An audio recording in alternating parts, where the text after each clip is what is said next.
Hey folks, welcome to Ask a Lawyer Live. I'm David Brannon, your lawyer, here to answer your questions for the next hour or so. We've got a great topic today. We're going to be talking about the CPP plan adjudication framework. Let me bring it up. This is an interesting topic because this adjudication framework has disappeared from Service Canada's website. We had someone reach out to us looking for a copy of it. I'll make sure I get a copy to that person here today if they're here. If not, I'll have to track them down and email it to them. But I do have a copy of the adjudication framework. It's right here. We're going to talk about it. We'll speculate a little bit on why it may no longer be on Service Canada's website and whether this document has any use going forward. So, first of all, what is the Canada Pension Plan Adjudication Framework? Well, we have it right here, and I'm just going to actually go through the document rather than have sort of PowerPoint slides to talk about. So let's just look at it. Let's see what it says. It says the adjudication framework was developed to improve the clarity and transparency of policy used to determine medical eligibility for the Canada Pension Plan Disability Program. It consolidates the policy elements of disability adjudication into one comprehensive framework that provides Canada Pension Plan decision makers with all of the information required to adjudicate Canada Pension Plan disability applications. Boom, there it is. So this is the document that the medical adjudicators followed when making decisions to approve an application for CPP disability benefits. A very useful document. If you know anything about what I always talk about is you have to get into the mind of the decision maker to understand how they view things, what's important to them, what do they value. And so certainly this would be quite important to know if you were applying for CPP disability, because this is the actual framework. It was anyway. This was the framework that all the CPP medical adjudicators, those are the people that decide to approve or deny your claim, this is the document that they had to follow. So presumably they would get audited or reviewed based on how well they followed this formula, how well they followed this document. And in order for them to approve your claim, you would have to fit within these criteria. So if your claim was going to be approved, you would have to meet the conditions and things set out within this adjudication framework.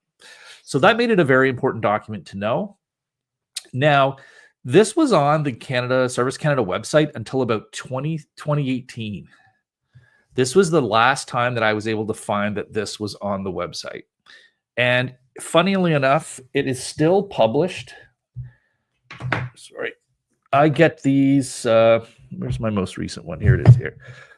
I get these every year. This is the Annotated Canada Pension Plan and Old Age Security Act.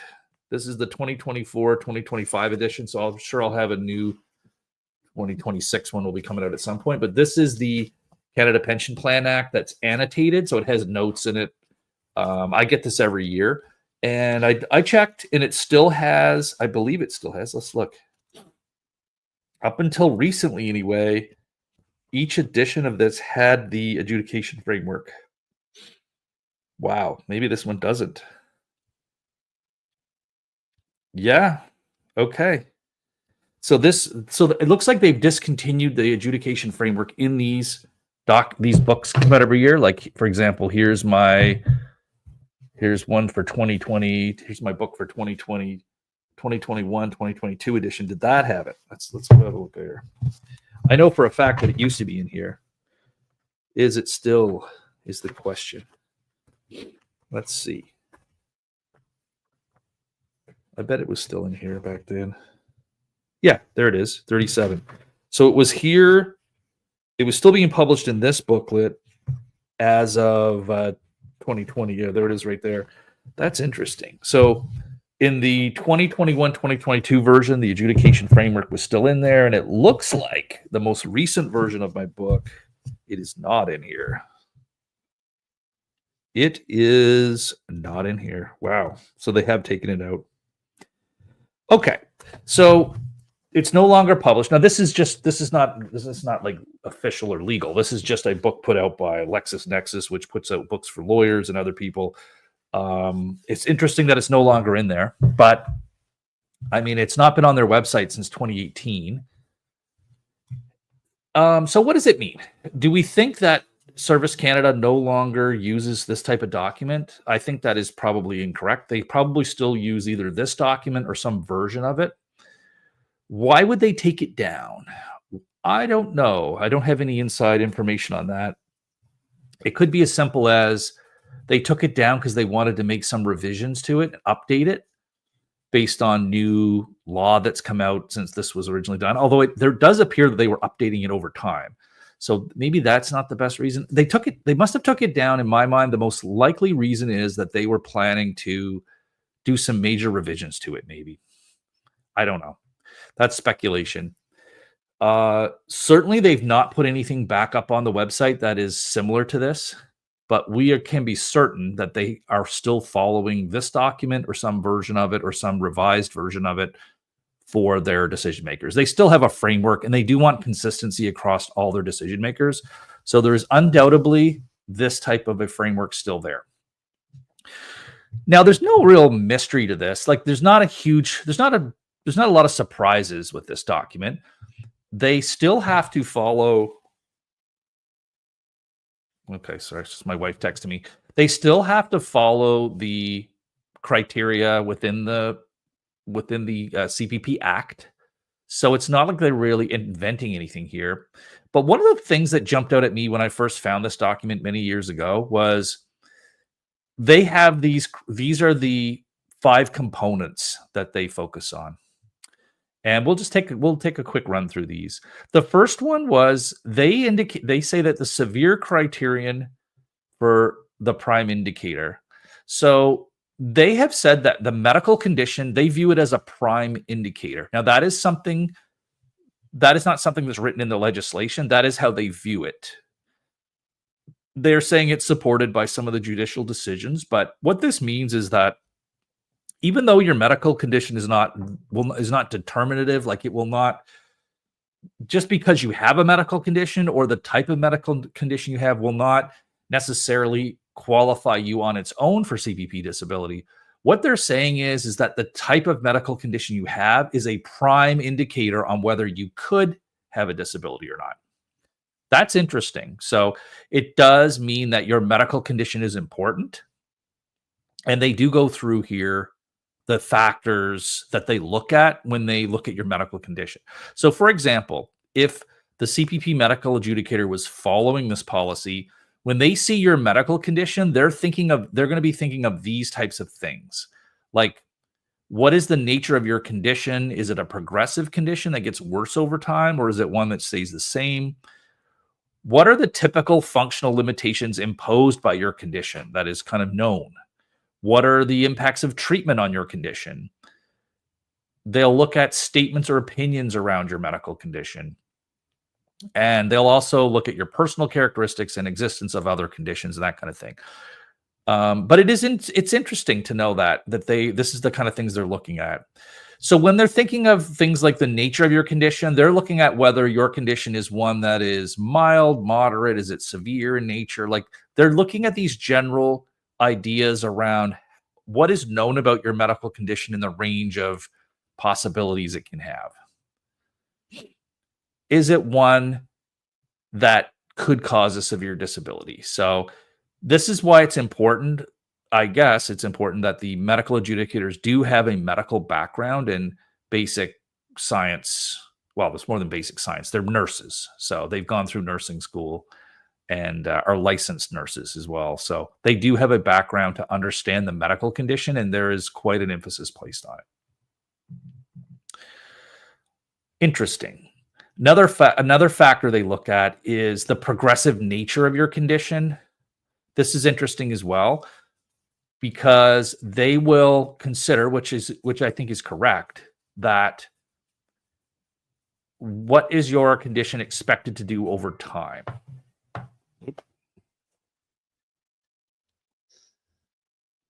These annoying, I get these phone calls from annoying publishing companies wanting to buy my books and things like that. Oh boy. I don't know what they're not going to make millions off of my books. So I have no idea why they're constantly calling me trying to get my books, but I'm not selling them out. All right. Progressive nature. So progressive nature of the condition. Again, that's important because sometimes the medical evidence is not always like perfect. You might have a certain statement of disability in the past, and then what they want to do is, based on the nature of your condition, and if it is a progressive condition, they can extrapolate from that and say, okay, well, if it was this bad then, and you're saying that now you're having these advanced symptoms that are worse, that makes sense because that is your condition can have that kind of progressive nature to it. These are kind of elements where you would want someone to have an understanding of medical conditions and whether they're progressive or not, so that they can take that into account. Because again, the evidence in these cases is not always perfect. And it is important to extrapolate based on what we know about the medical condition. Obviously, they're looking at impact of treatment. Again, what is known about treatment of your condition? This is one that often get you, because if you're not doing the appropriate treatment for your condition, then they will say that it's not severe, because if you were getting appropriate treatment, then it would probably improve. So that's something else they're going to be looking at. Medical statements. So they're going to be considering statements from your doctors, etc. And also like the idea that multiple medical conditions can, while they may not be, disabling on their own, when combined together, they can as a whole create a disability. That's right in here as part of their framework. Now, the second part of the framework they go into, so that was the first one, was this primary indicator was a medical condition. Sorry, my allergies are in full steam here. The second one they're looking at is whether you are incapable regularly of pursuing any substantial gainful occupation. Incapable regularly. That is such an important word.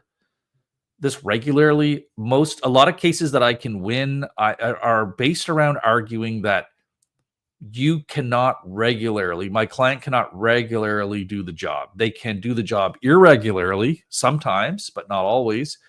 This regularity is a very, very important word when it comes to CPP disability. So they have gone through here and talked about what it means to be able to do something regularly. And they talk about, it's interesting here, they say they have to consider performance, productivity, and profitability, which is interesting. So those are the things that they're thinking about and evaluating to determine whether someone is capable regularly of pursuing any substantially gainful occupation. What else is interesting about this? Maybe not a whole lot.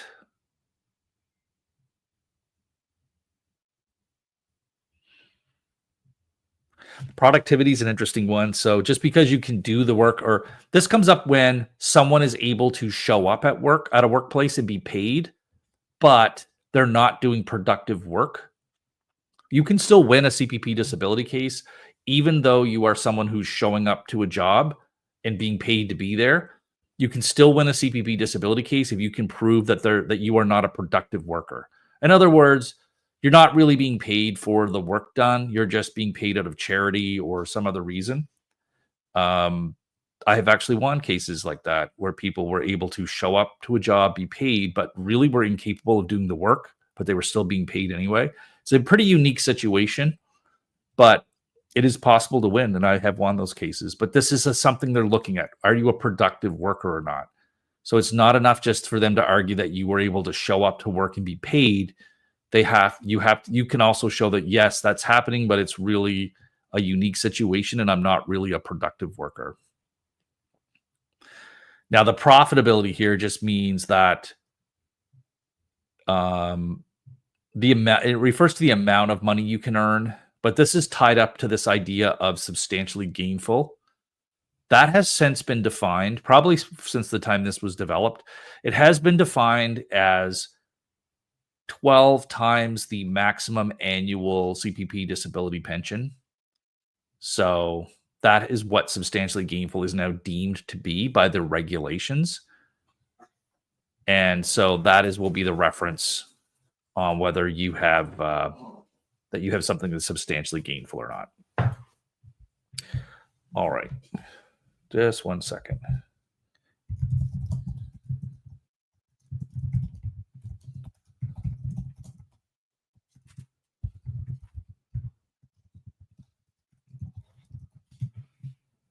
Okay.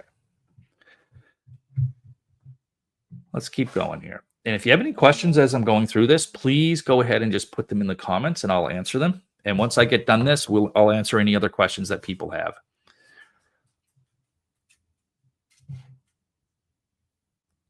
So you can see through here, they give more examples on under whether someone is incapable of working. This is interesting to me. This kind of jumped out at me. They'll look at things like they want to figure out if you're incapable of working. So they'll look for indicators that you are capable. And things that indicate that you are capable of work would be the fact that you are doing some type of work, no matter the amount, would be an indicator that you might be capable of working. So work activity, applicant working or not. So work activity could also be like volunteer work. Working or not could be like you have some level of job. Receipt of EI, that is a big one. And that is one that they frequently will cite as evidence that you are capable of working. It is not possible to say that it's not possible to receive EI and also make an application for CPP disability. You can do it, but by making an employment application, employment insurance, you're certifying that you are ready and able to work. So you can't do that at the same time that you are claiming to be totally disabled because of CPP disability. That's why that's very difficult if you have a case where you have received EI and then try to go right to CPP disability. A very difficult case to do. Very difficult. I've won cases where that has happened, but it has to be very nuanced and put together in a correct way. School attendance is also a factor that could indicate capacity to work. Okay, so these are all things that this is in the behind the scenes on what they're looking at, things that they are considering.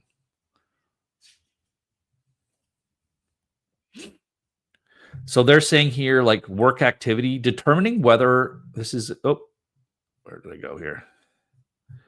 What happened there? It was a jump. I don't know what happened there. Let's go back up. Do not know why I jumped like that. Where were we here? Work experience. Where were we?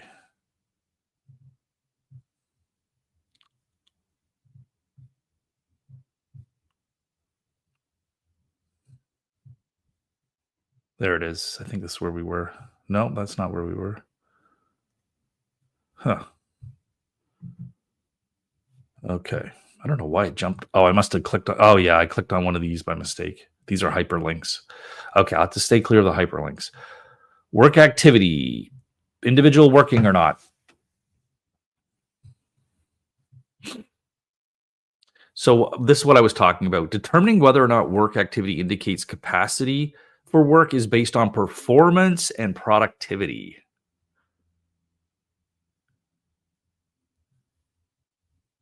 So they're just saying that Even though you're not working does not mean you don't have the capacity for work. And it says here, it is important to determine the reasons why the person is not working or are not seeking work.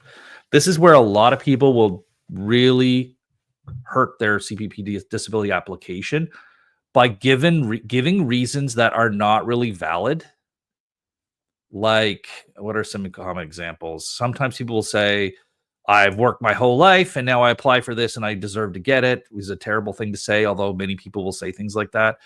Um, Other reasons people will give why they're not working is they've worked, they can no longer do their job and therefore they can't do other, they haven't tried other work, but they'll just say, I'm not able to do my work anymore. Had to stop working. Those are all going to be not seen as valid reasons. And this is something that they're constantly looking for. And you can see it indicated in this part of this adjudication framework.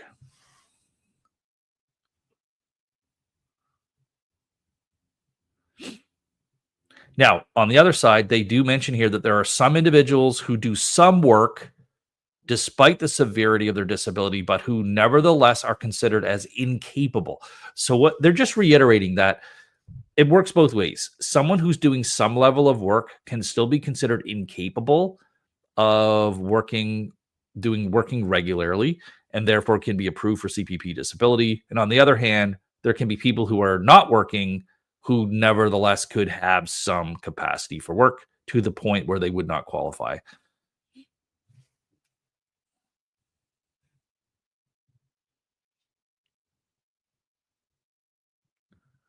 And again, their focus is always, you can see here, like they're telling their people that you must focus on determining why the person is not working. That is important.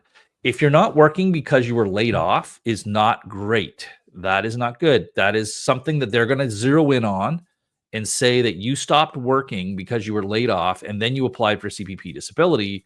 So the reason you're not working has nothing to do with disability, right? That is a common thing that happens, especially around the COVID and things like that. A lot of people got laid off and then weren't ever able to get back into the workforce. And those cases were very difficult to do. But again, if you've stopped work for any other reason other than disability, you are going to have a lot of problems with your case because they're focused on whether, like, why is it that you're no longer working? What was the circumstances around when you stopped working is going to be a big thing they're looking at. Okay. I'm not going to read through every little bit of this because we'd be here forever, but let's just see if anything else jumps out at me here.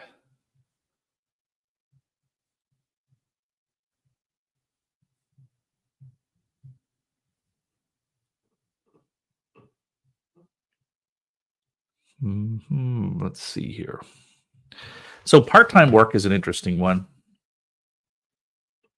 And it says here again, part-time employment can be a personal choice rather than a reflection of a person's work capacity. So again, they're going to really be looking at the motivations of why you're working part-time. Is it a personal choice or is it related to your work capacity?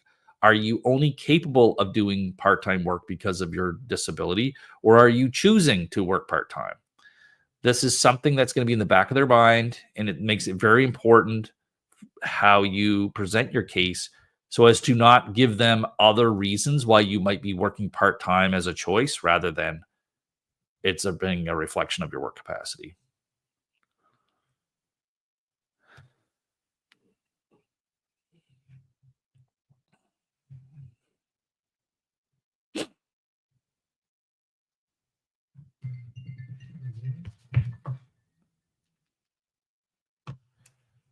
Sorry, I'm going to mute my phone here so no one keeps doing this. Do not disturb. There we go. Oh, I did it again. This is super annoying. Ugh. I didn't even mean to click on a hyperlink there. Are you kidding me? Where was I? Oh.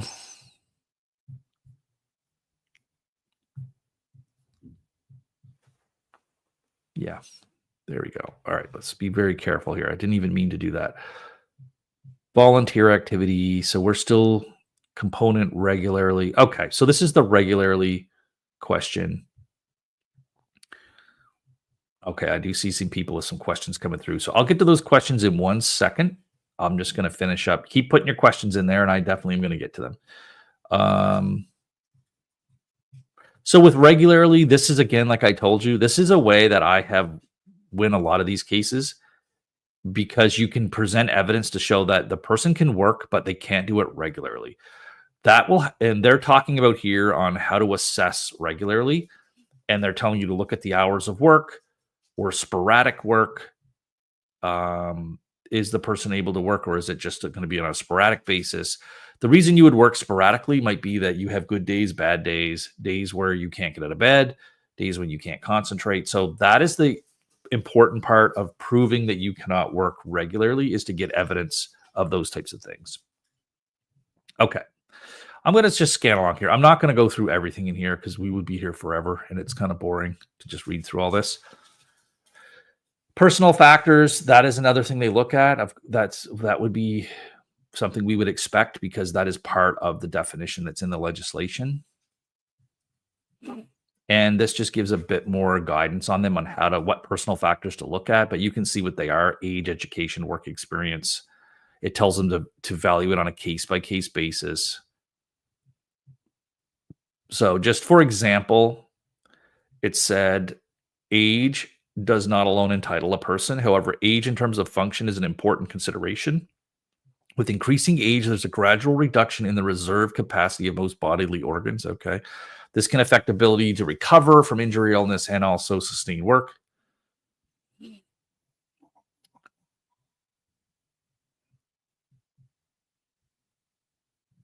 Yeah.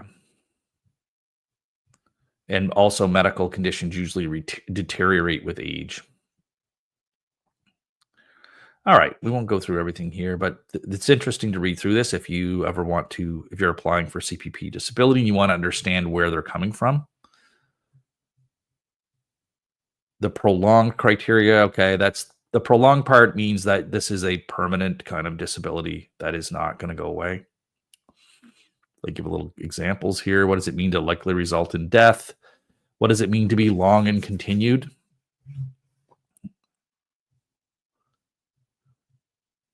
And they then talk about here the reasonably satisfied standard. So that is the standard of proof. Really, that is just a restatement of we would call it the balance of probabilities. They've just I don't know why they've renamed it to be reasonably satisfied, but it really means the same thing. And they've said it in here that it is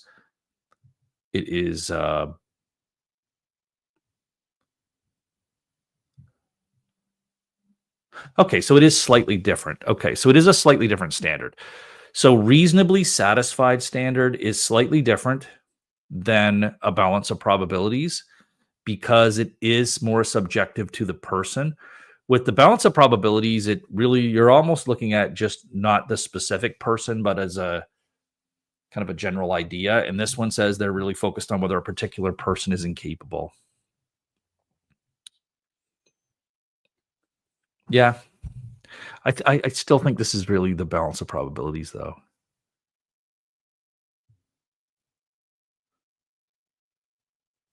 So yeah, it's the same standard. It really is the same standard. They are trying to say that the focus is not on whether any person would be able to do this or most people, but it's on this particular person.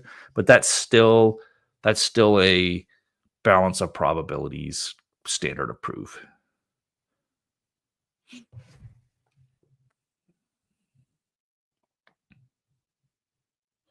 Okay.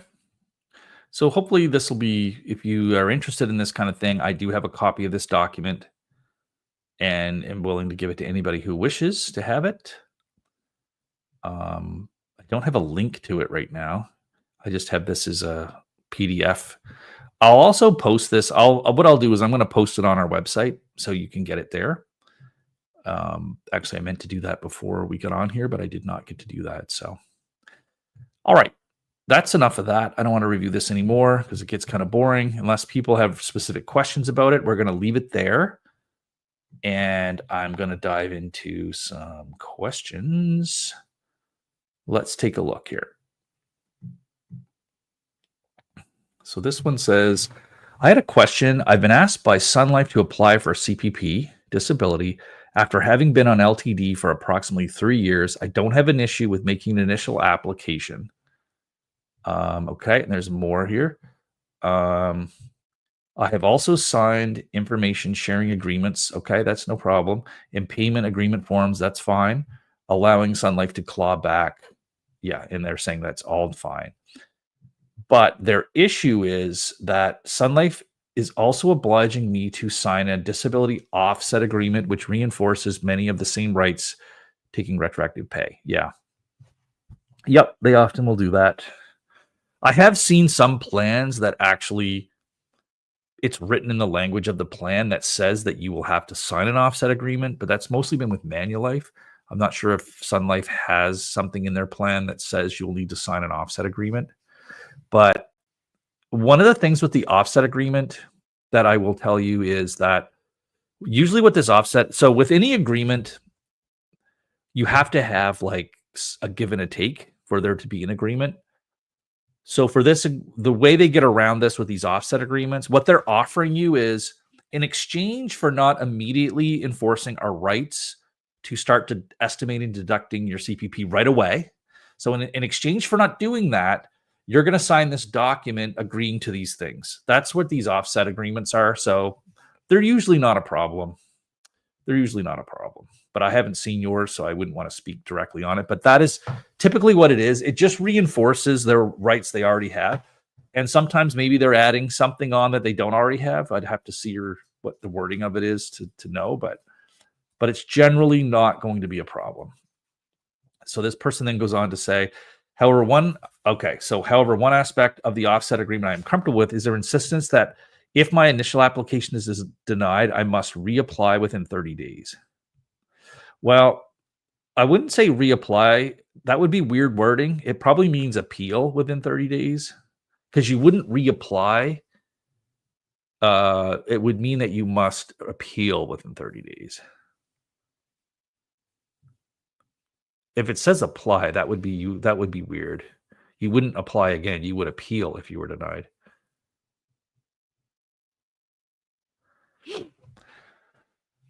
So,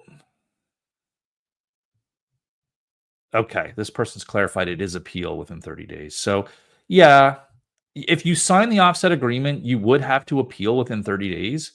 Not a problem to do at all, actually. It's not hard to appeal within 30 days. You have 90 days to appeal, but you can appeal within 2 steps when you do a CPP disability. I like to tell people to appeal in 2 steps. So the first step of your appeal is just you can find it online. There's the reconsideration notice of appeal form. You fill that form out and you send it in. In this case, you'd want to send it in within 30 days. On that form, you can say that further documents will follow. Please wait to make your decision until you get the further documents. So the 2 steps are you're legally required to give written notice that you want to appeal within 90 days. Where people make a mistake is they feel like they can't request the appeal until they have all the documents to send in at one time. That is not correct. You can just send in this form right away saying that you want to appeal, and then you can take more time to get further documents to them. And as long as you ask them to wait, they'll at least wait till the end of the 90 days to make a decision. But you've now taken all the pressure off you because you've got your appeal in. You've got your notice of appeal in within right away, right? So when we're hired, if someone hires us, they've been denied CPP disability, they hire us, we meet with our client within the first week. And one of the first things we're doing right away in every case is just filing the notice of appeal, whether it be the notice of reconsideration appeal or the notice to the tribunal. We just do that immediately so that it cannot be forgotten. Then we will tell them that more documents will come. So I think it is advisable in most of these cases. Is it advisable to sign a disability offset agreement? Again, I can't speak to you directly, JLB, but generally speaking, I don't have a big problem with these agreements because, again, what you're getting in exchange is they're agreeing that they will not immediately start estimating deducting the CPP from your LTD benefits. So you are getting something out of it. I've seen people refuse to sign the offset agreement, and lo and behold, the insurance company immediately started estimating and deducting CPP from their LTD, and it caused a lot of financial problems because you could be appealing the CPP for months or years, and now during that time, you're going to be getting part of your LTD, not the full LTD. So, what would there be risks in signing it?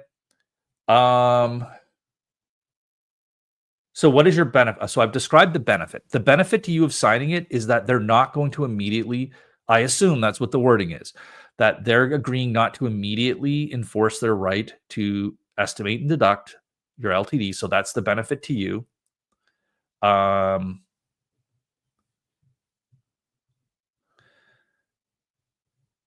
Yeah, this person clarified. Yeah, but they're not currently estimating deducting, but they will if you don't sign this. They will.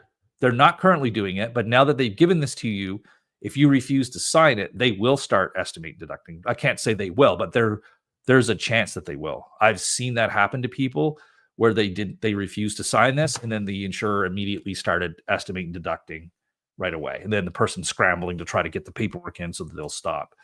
And once they start doing it, there's no guarantee they're going to stop. So most people are better off signing these agreements in order to get the insurer to hold off on estimating deducting from your benefits. That way you continue to get the full LTD benefit while the CPP is ongoing. Okay. I hope that clarifies for you. I think I've answered all your questions on that. So what are the risks to signing it? There's not a lot of risks. I'd have to see exactly what they're asking you to sign, but if all we're talking about is they're wanting to reinforce their rights to get they're reinforcing their rights to be paid back, then they're legally entitled to that money anyway. So that's pretty much it. You just have to be careful. Like if you ever, I guess where you have to be careful here is if you ever do settlements of your long-term disability claim while your CPP is still outstanding, you would really need your lawyers to take that into account, that you've signed this agreement, and that would have to become part of considerations. You wouldn't want to settle an LTD claim and then have your CPP get approved, and now you owe because you signed these prior agreements. Like that's a way that it could come back into this, but that is really that's not really going to be an issue for most people.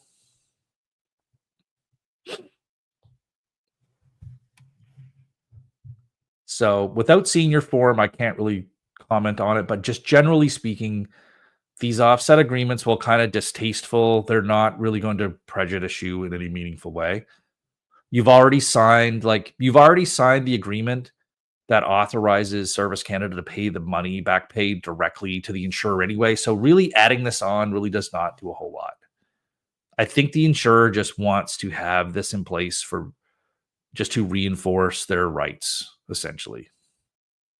And also, again, you're getting something in exchange, even though it is not a lot, but the fact that they're withholding their right to deduct your benefit is you are getting a benefit. So legally, there's enough legally there to make this a binding contract because you're both getting something. They're getting something and you're getting something in exchange, something you didn't have before. So before, you were someone where they could deduct your benefit at any time. And now with this agreement, they won't deduct it as long as you follow through on the agreement. The thing they're getting out of this agreement is that you will now agree to go through the steps of doing the appeals and that kind of thing. Whereas before, under the policy, there might be some argument of how far do you have to appeal and all these kinds of things. So they're trying to just sort of clarify that you're going to take these specific steps with your appeals in order to have a greater chance that you will actually follow through. They have a problem from their point of view because you're being paid by them, you don't have a lot of incentive to just bother with your CPP claim. Although I would argue you should, because it will greatly improve your eventual CPP retirement to get approved for CPP disability. But the insurer, a lot of people don't understand that, and they just will not put a lot of effort into the CPP disability appeals. That's why. So JLB, I would not sweat this. I think what it sounds like you've done is the right approach. And unless there's something I'm missing here that would make yours out of the ordinary, I would not be concerned. All right, we got a regular watcher, Matthew Dion. Appreciate you being back here. And the question here is, what if your CPP, the medical adjudicator, denies you because it is not severe? However, they never called you for an interview or contacted you in any way. Yeah, they can do that because they will have your statements from your filling out the application form is sort of you giving a statement. And that's kind of how they hear from you is your application. Now, it would be rare that they did not call you because usually they will call you to some extent. But again, not in every case, maybe. But they don't have to call you. They can make a decision based on what you've provided. But often they will. Often they will call you, actually. Where's my book? I don't know where my copy of my book is, but I have in my book on how to do a CPP disability application. There's a part of the book where I talk about the interview with the CPP medical adjudicator when they call you, just how to prepare for it and things like that. Because they definitely, well, they usually will call you, but not always. Not always. Okay, we got a question here from Mike and Rachel. Hello, my LTD ended yesterday. I'm supposed to go back tomorrow. I was quit instead. Is that okay? Oh boy. I would not recommend quitting. If you feel like you can't go back to work because you have ongoing disability and things, and you've kind of been, if that's your situation, I would really recommend against quitting. If you haven't already quit, and I see down below here, you're clarifying. So my LTD ended on Friday. I'm supposed to go back to work tomorrow. I want to quit instead. Anything negative that can happen. Yes, there's many negative things that can happen with quitting that I really recommend against it. I would need to know like one of the problems you have is if you don't agree that you're saying your LTD ended, I don't know if you agree that you're capable of working either in your old job or in other jobs.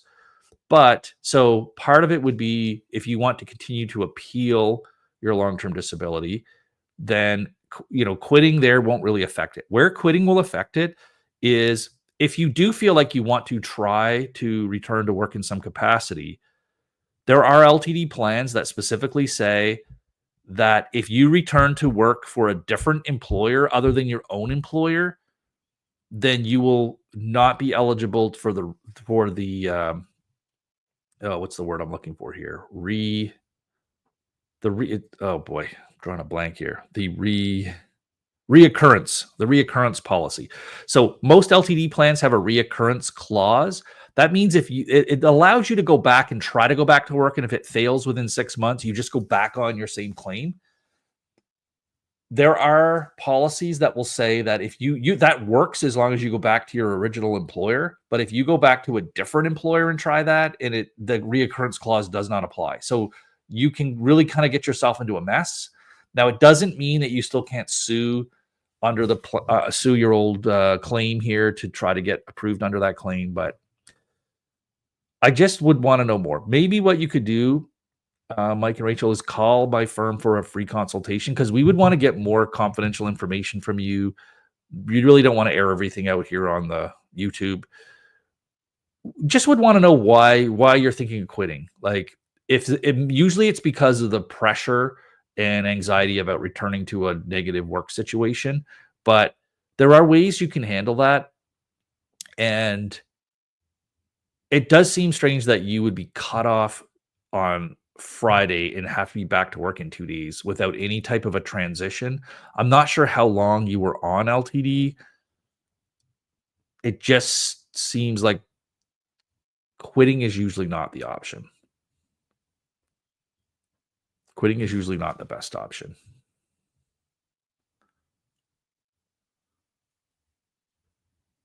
Okay, so they clarified that no, I don't want to appeal, just still unwell and don't want to try and go back to work. Okay.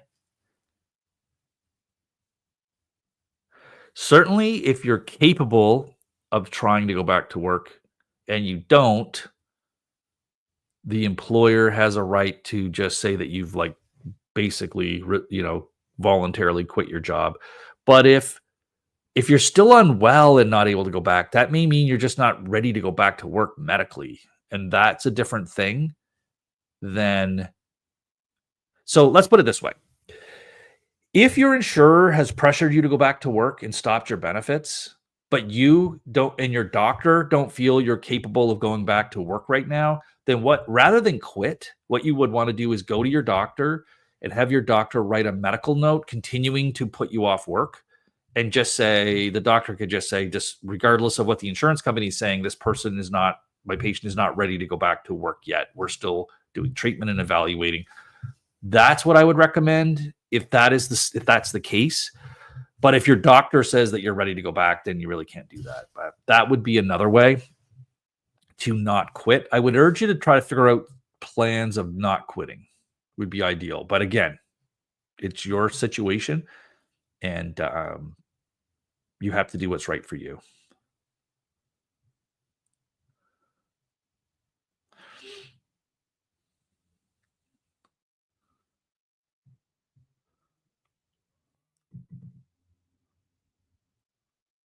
Okay.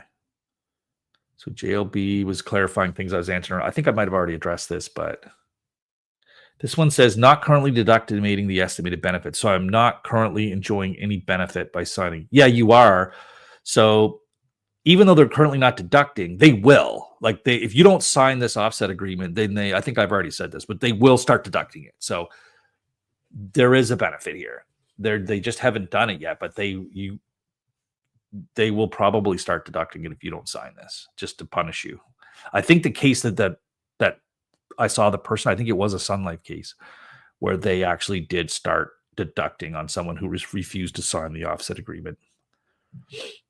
This one says, do you notify your clients when you have notified CPPD that you intend to appeal? Yeah, generally. Usually the client will know because we have a meeting. We usually do this right at the beginning.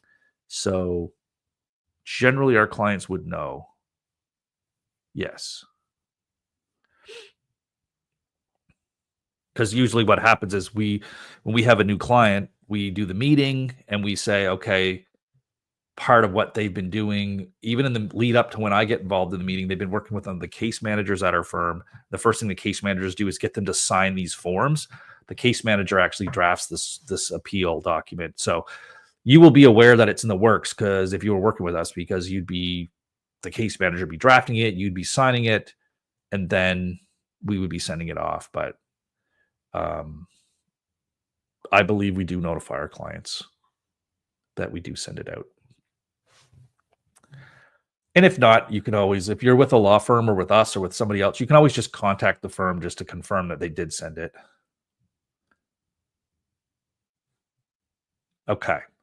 So JB just confirming here. So JB says that is correct. My plan does not oblige me to appeal CPP disability, but the offset agreement does. There you go. That's why the offset agreement is there. So under the plan, you could legally argue that you just file the application. If it gets denied, then you can just sort of, brush your hands. You've done all you can do. Now, I wouldn't recommend that. Like, you want to get this CPP approved. If you are not capable of working and you think you might qualify for CPP disability, it's much to your advantage to get it approved, even though financially you will be no better off and maybe even slightly worse off for a little bit, depending on how the taxation situation is with your LTD. But over the long haul, you will be way better off by having CPP disability approved for you personally. Even though there's a big financial advantage to the insurance company, there's also a big financial advantage to you to having CPP as well. So I don't see any drawbacks with, I guess the drawback of signing the offset agreement is that if you fail to follow through on the appeals, then they can start deducting what they estimate you should get from CPP disability, even though you're not getting it. And that would not be good, but they can kind of do that anyway. The other part of it would be is that maybe before you only were obligated to do the application, but now you've got to do some level of appeals, whatever is indicated in the agreement or reasonably interpreted from it. But again, I think it's in your interest to do that. But you could set yourself up for a problem here is if you don't follow through on the appeals. Now they can deduct, even though you're not doing the appeals. All right, another regular person, Robert, is saying, "Hi, David. Why will receiving CPPD improve one's future CPP retirement money?" Oh, okay, Robert. Boy, do I had a graphic that I used a while back. Let me see. Give me a second here. I'm going to see if I can find it. I had a graphic. I did a presentation on this, like an earlier one of these streams. One of the first ones I did, I talked about this. I'll take a peek here in a second and see if I can remember which one it is. But I also had an illustration that I used. Let me see if I can find it. Actually, let me first go back and see which episode it was and the date, and that might help me figure out when it was. I can explain it, but it's much easier to show you by the little graphic that I made. It makes way more sense. So I'm going to just see if I can find it here. I'm looking at my past live streams here. You guys can't see it, but that's what I'm doing.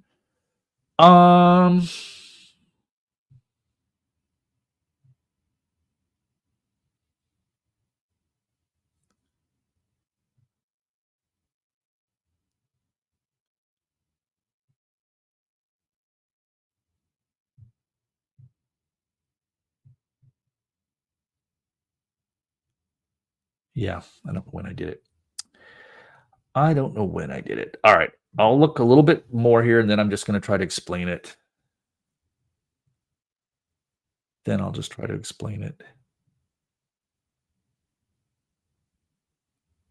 Steven.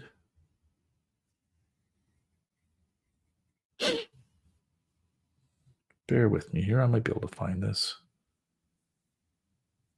If I was a little better organized, maybe I would. Let's see here. Actually, hold on. I might be better organized than I thought. In the beginning, I was way more organized with saving these presentations and things. So maybe they are saved in here. Let's go look.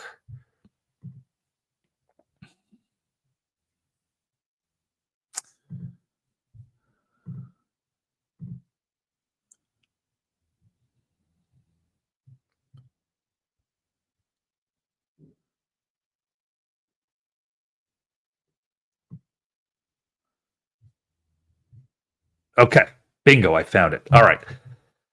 I found it. Let's share my screen here. I can't believe I found it. Okay, folks, stick with me here. We're going to answer Robert's question on why. Robert wants to know, why does getting CPP improve one's future CPP retirement? So I am going to share my screen and then tell you why.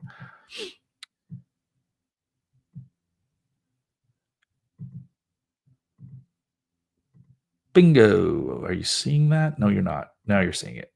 There you go. Now you're seeing it. Now, I learned about this from my mother-in-law, believe it or not. God love her. I love my mother-in-law. And she used to work for the province of New Brunswick.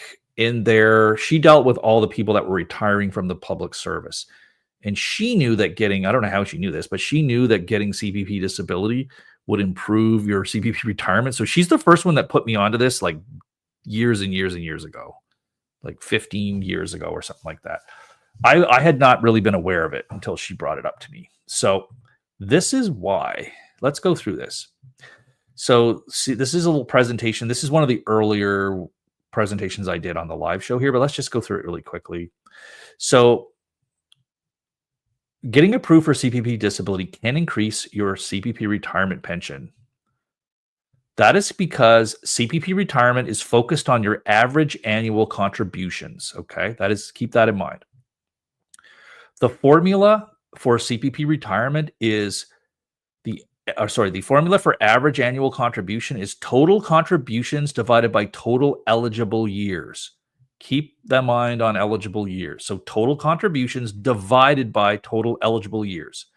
So if you know anything about division, the higher the denominator here, the lower your average is going to be.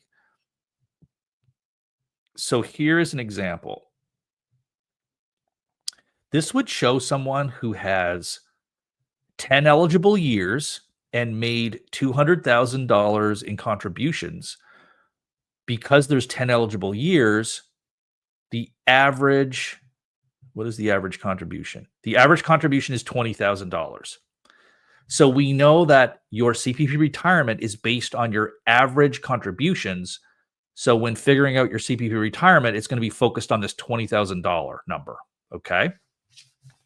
So this is what would happen to someone who did not apply. Let's just say you're on LTD and you just started getting LTD at year 5, didn't bother to do your appeals and just kept getting LTD and did not apply for CPP disability. This is just an example, but every year that you continue to get LTD and not CPP, you still will be considered for CPP purposes to have eligible years.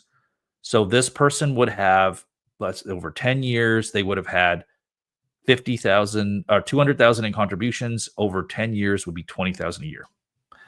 Now, let's look at scenario 2 where you were on LTD and at year 5, you got approved for CPP disability. Let's see what that looks like. So, same scenario. The only difference is by year 5, you're approved for CPP disability. Because you're approved for CPP disability, these are no longer considered eligible years for the purposes of calculating your retirement CPP. So, we got the same contributions, 200,000, but because the eligible years went from, 10, went from 10 down to 4. So we had 10 eligible years before. Now there's only 4. So your average contribution is 50 rather than 20, right? So 50 rather than 20. That would mean 50 is more than 20. So if your retirement is now going to be based on average contributions of $50,000, you're going to get a higher CPP retirement. That is the reason why you should apply for CPP disability. And as you can see, I've only done 10 years here, but the more years you have here, the greater the impact is going to be. If you have 20 years where you now get them all knocked off because of CPP disability, that is really going to help you out. You could have like 20 extra years of, so let's just add on, just think about it. Like I did 10 years. Say I had another 10 years of X's now, or say I had another 10 years of zeros, this would go to 20. This now drops to 10. So your average contribution is now $10,000. So every year that goes by, that would be considered an eligible year. Your average contribution is just tanking over time. Whereas if you get approved for CPP disability, it's locked in. It will not tank over time. You add another 10 years here, you still have 4, you stay at 50. Okay. So Robert, that is why you should really argue for anyone who could get CPP disability to do it, even though on its face, it doesn't seem to help you because the money goes to the insurance company. Well, another thing to consider is that while the money is going to the insurance company when you get approved for CPP disability, most insurance policies allow you to keep the inflation increase.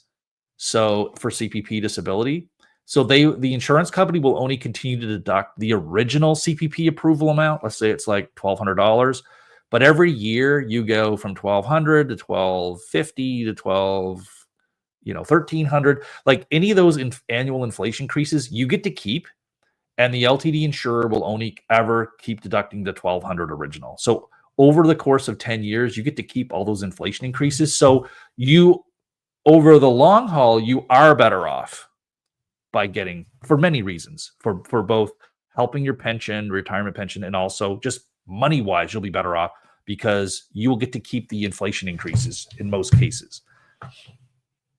All right. Yeah, and Robert has got it exactly right on. So the younger you are, in my example that I gave, the better off you are because you are going to erase more of these years. See why I need to show that I have to show that diagram because for me to verbally try to explain that is very difficult to do. I have struggled to try to explain that to people without, but showing that graph where you can show like both scenarios really helps people get it. I am not good at explaining it.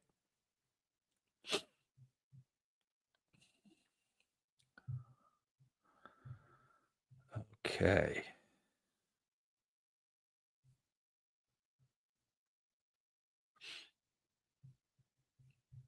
Any other questions from people? That was pretty good. We've got our hour in here, so I've pretty much gone as long as I usually go on these, but I'm happy to answer more questions if anyone has them.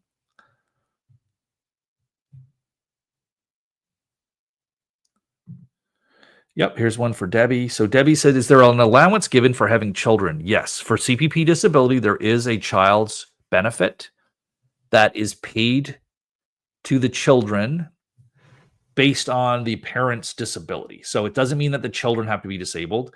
It just means if you are a CPP recipient, CPP disability recipient, and you are the primary caregiver to children under the age of 18 or who are between 18 and 25 and still enrolled in college or university, then that child will get, per child, it's the same amount. They just get a child's benefit. I think it's around, I forget what it is right now. Let me look it up. I think it's like $260 per child.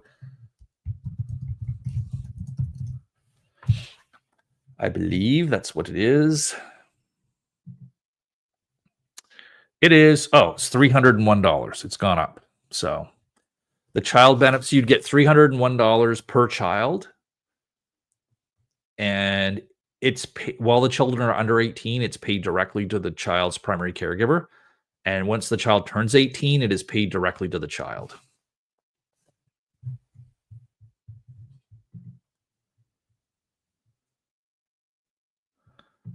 Okay, what's this one say? Is it possible, or have you encountered before, where an appeal for CPP disability to SST had been approved without going to the trial or hearing? Yes. Yes. So what this person wants to know is, if you appeal to the tribunal, the Social Security Tribunal, is it possible to have your case approved before you even get to the tribunal? And the answer to that is absolutely yes. Probably, I don't like to just quote statistics because I should be able to figure out the exact number, but I would say at least 20%, maybe more, maybe 25% of the cases we handle where we file the notice of appeal to the Social Security Tribunal will be approved before the tribunal hearing. In fact, when I meet with clients, that's the first thing I tell them, that our goal is to, if we're at this stage right now, I will tell them our goal and our expectation is to want to get this, while we're doing this appeal to the tribunal, our goal is to still get this approved before it gets to the tribunal. And the reason, okay, so this person also wants to know, well, why would that happen? So how that happens is, it's important to understand, and again, I explained it in my book. In my book, I talk about, where is it? I talk about chapter 4. Talks about claim decisions, who decides your claim. And in that chapter, I talk about like how they come about their decisions. So when you're thinking about why would your claim get approved before the tribunal, what happens within CPP, within Service Canada, is it's very hard to get approved if you're not approved originally, it is very hard to get approved at the reconsideration because you're still dealing with the people within Service Canada itself. They're at that level. What happens when you appeal to the tribunal, Service Canada will hand over, like they just basically hand over your case to a new person, still who is within Service Canada, but it's the person that does all of the appeals. So it's like almost like a different department. A whole different person gets the case now that it's going to appeals. So whenever you have a change like this, it is a opportunity. You have a big opportunity. Like with any type of disability claim, when you get a handoff between different departments who have different goals and different motivations, that is always that's always an opportunity. A mentor lawyer that I followed in the US, one of the first real disability lawyers ever to focus in this area, he always talked about the real need and the opportunity you have when you can change the dynamic. So what happens is there is a change of dynamic when your case moves from the internal workings of Service Canada over to the tribunal. One of those changes in that dynamic is that a new person gets in charge of your case, and that person has very different motivations than the people before. The new person that gets your case now has to write and manage all of these appeals and write the appeal documents going to the tribunal. They're going to be very busy. Like, if you recall, if you've been dealing with a CPP case, the denial letters for like denying your claim and then denying they're like these 2-page letters that basically don't say anything. Whereas this person over here, they have to write a very well thought out, detailed legal brief that goes to a judge. So like they have a lot of hard work to do. And so my goal, and what your goal should be, is think about this overworked person who has to write all these tribunal briefs. They've got deadlines and they're under a lot of pressure. So they may have they may have a week where they have to write 10 of these briefs or something like I don't know. Like, but just think of it that way. They're very overwhelmed, probably. They've got tons to do. You want to make it as easy as possible for that person to say, you know what, rather than write the 10th brief, I'm just going to approve that one because it looks, based on what they've sent in, I think this one can just be approved and I don't have to write the brief, and now I can not have to stay late tonight to do this work. You want to be that. You want to do that. So you need to make it very easy for this new Service Canada person, that's a paralegal usually, to recommend that your case get approved. Now, they don't necessarily have the full power to do it, but they can, maybe they do, I don't know, but they can make recommended and then get approval to approve your case. And then what'll happen is they will get in touch with our office, either the lawyer or the paralegal will get in touch with you or our office to say that they want to settle your case. And by settling a case, it's not like settling a case in CPP disability is not like settling an injury case or anything like that. There's really nothing to be negotiated. Settling it just means that they're going to offer to approve it with this benefit start date. And if you agree with that, then you, as the person who filed the appeal with the tribunal, you have to agree to withdraw your case. Okay, so that's what happens. So the goal with this is to get as much good information to the person doing your appeal within Service Canada, get as much good information to them as soon as possible. And the stronger argument, the better, will cause them to just want to offer to approve your case before the tribunal hearing. And it happens quite a bit. So much so that we've changed, like we really prepare clients that this could happen, because it used to take our clients by off guard. We wouldn't really tell them this is something that could happen. And then out of the blue, they just get this approval.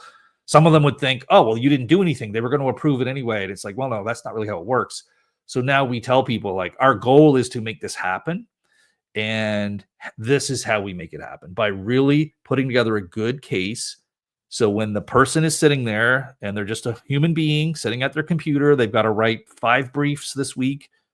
We want them to be able to look at the 5 and look at the one that we're working with you with and have them say, yeah, I'll just write 4 briefs this week, and I'm just going to recommend this one for approval because it looks like it's a strong case. And that's what you would want to do, is put yourself in that position to have them look at your case and be the one that they approve. That's how it works. So what happens is just mechanically is they would send you an agreement that you agree to settle the case. The only thing you would disagree over is the benefit start date, but 99% of the time, there's no debate over that. It is what it is. So there's not really a debate over that. Sometimes there may be a squabble, and sometimes it can matter and sometimes it cannot. So that's the only thing you want to be concerned about, is the benefit start date. Then you would have to sign a document withdrawing your case from the tribunal. And the tribunal judge does have to approve the settlement, but you don't have, like, they will just, once they see that you've done a settlement, they will just sign off that they approve the settlement. Sometimes sometimes it will go to a settlement conference. So I have seen in cases where I've seen both. Sometimes they will just offer you sometimes they'll just offer you the settlement, and sometimes they'll request a settlement conference and want to talk it over with the judge, and then offer the settlement during the settlement conference with the judge. So there's a bunch of different ways it can happen. All right. Thank you for that good question, Class A. That was a Class A question. Forbid my dad joke here, but that was a Class A question. And I'm glad you brought that up because a lot of people wonder about that. So what I'm going to do is I am going to shut this thing down because I have card games that I go play tonight. And not poker. In case anyone's wondering, I'm not a gambler. I play trading card games. I'm 50 years old, still playing trading card games, but there's versions for adults. Don't judge. I'm going to play card games tonight. And anyone else has any final question, I'll do it. Otherwise, I'll see you back here tomorrow. What are we talking about tomorrow? Oh, yeah. Tomorrow I'm talking about long-term disability and workers' compensation.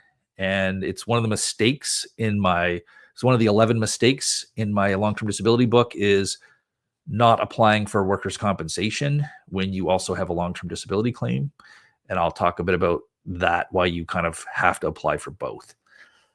That's all for now. I appreciate all the questions, folks. This is one of our busiest times we've had with a lot of questions. It's great. I'll see you back here tomorrow. I do wish you all the best. But before I go, sorry, I didn't mean to yell in there. Don't forget to download my book if you haven't already done so. There's a link. There should be a link down in the description. This is my beginner's guide. You can get a free PDF copy. It's this one right here. Once you get the free PDF copy, there may also be an offer for us to send you a paperback version, if you so wish. You can also buy that on Amazon. Although I'm not trying to become a millionaire selling copies, so we're happy to give them out. We're happy to give them out to people who are doing a CPP disability case. I can't afford just to give them out to any random person who just has an interest. But if you are dealing with a CPP case or are helping someone, then we're happy to give it to you. And with that, I will bid you adieu. See you tomorrow, folks.